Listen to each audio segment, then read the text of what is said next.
মমতা বন্দ্যোপাধ্যায় নিজে মন্দির নিয়ে আছেন, সংখ্যালঘুদের ভোটে সরকারে রয়েছেন। সংখ্যালঘুদের জন্য তিনি কি করেছেন? কজন সংখ্যালঘু বিধায়ককে গুরুত্বপূর্ণ জায়গায় রেখেছেন? ঘণ্টাখানেক সঙ্গে সুমন অনুষ্ঠানে প্রশ্ন তৃণমূলের সাসপেন্ডেড বিধায়ক হুমায়ুন কবিরের। মমতা বন্দ্যোপাধ্যায়ের বিরুদ্ধে মুসলিম তোষণের অভিযোগ করা হয়, আপনি আজ বলছেন যে মমতা বন্দ্যোপাধ্যায় শুধু মন্দির নিয়ে আছেন। আমি বলছি, এটা আপনি মানুষকে বিশ্বাস করাতে পারবেন?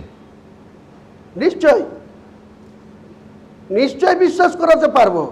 তিনি নিজে মন্দির নিয়ে আছেন, মুসলিমদের ভোট নিয়ে সরকারে আছেন। মুসলিমদের জন্য তিনি কি করেছেন? এই মুর্শিদাবাদ জেলায় আমরা 20টা এমএলএ আছি। কটা এমএলএকে কোন জায়গায় গুরুত্বপূর্ণ জায়গায় রেখেছে? একা ঠুটো জগন্নাথ আকরু জামান, সে শুধু মুসলিমদের জন্য কিছু করেননি না? মুসলিম বিধায়কদের তেমন কিছু দেননি? করতে পারেন না।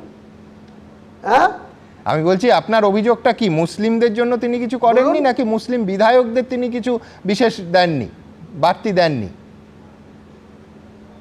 যেখানে রাজ্যের 213টা বিধায়ক তিনি 2021 সালের নির্বাচনে 2রা মে যেদিন রেজাল্ট হয়েছিল 213টা আসন পেয়েছিল, তাহলে সেখানে যখন 213 পেয়েছে, তারপরে বিজেপির এমএলএদের নিয়েছে, কাউকে আইসিডিএস এর চেয়ারম্যান করে দেওয়া, কাউকে পাবলিক অ্যাকাউন্ট কমিটির সুমন কাঞ্জিলালকে পাবলিক অ্যাকাউন্ট কমিটির, কখনো কৃষ্ণ রায়গঞ্জের বিধায়ককে এনে সেখানে পদ দেওয়া।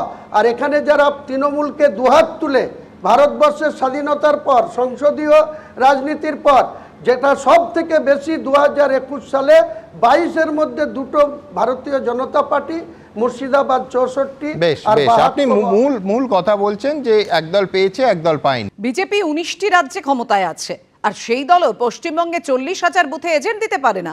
যে সমস্ত জায়গায় তারা কিন্তু সহানুভূতির হাওয়ায় ভোটে জিতবে, আর তেমনি যে সমস্ত জায়গায় আমি প্রার্থী দেব, সেই সমস্ত জায়গায় সংখ্যালঘু ভোটে জিতব।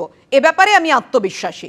ঘণ্টাখানেক সঙ্গে সুমন অনুষ্ঠানে এমনই মন্তব্য হুমায়ুন কবিরের। আপনার পেছনে মূল মদতদাতাকে, ধরুন আমাদের মানে রাজনৈতিক দলের যে সংগঠন লাগে, আপনি 294টার মধ্যে 135টা কেন্দ্রে প্রার্থী। আমি বলছি যে বহু বড় বড় পার্টি মানে পোলিং এজেন্ট দিতে পারে না ভোটের দিন। প্রতিদিন আমরা দেখছি বিএলএ দিতে পারেনি সর্বভারতীয় রাজনৈতিক দল, তাও দেখছি। কিন্তু আপনি 135টা প্রার্থীর কথা ঘোষণা করছেন। মূল কোন পলিটিক্যাল ফোর্স আপনার পেছনে সহায়তা করছে? এ তো অর্থবল দরকার। শুনুন, ভারতীয় জনতা পার্টি, আগেই বললাম, 19টা রাজ্যে ক্ষমতায় আছে, ভারতবর্ষে ক্ষমতায় আছে। মোদিজি 3বারের প্রধানমন্ত্রী আছে। সেই দলের পশ্চিমবাংলায় যে 81,000 বুথ আছে, 81,400 বুথ, পরে আপনার দেখবেন অক্সিলারি হয়ে প্রায় 94,000 বুথে পরিণত হবে।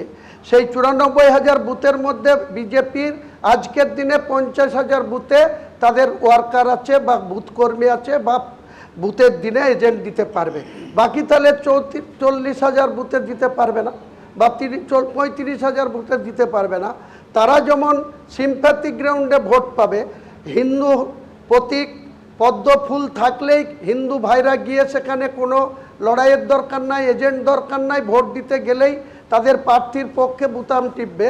তেমনি আমি হুমায়ুন কবির বলছি, আমার আত্মবিশ্বাস আছে মুসলিম ভাইদের উপর। আমি মুসলিম ভাইদের আমি মুসলিম ভাইদের পারফেক্ট মেরুকরণ।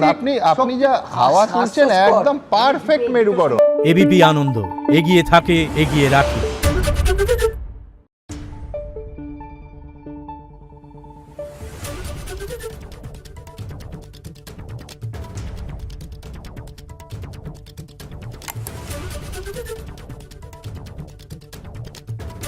Thank you.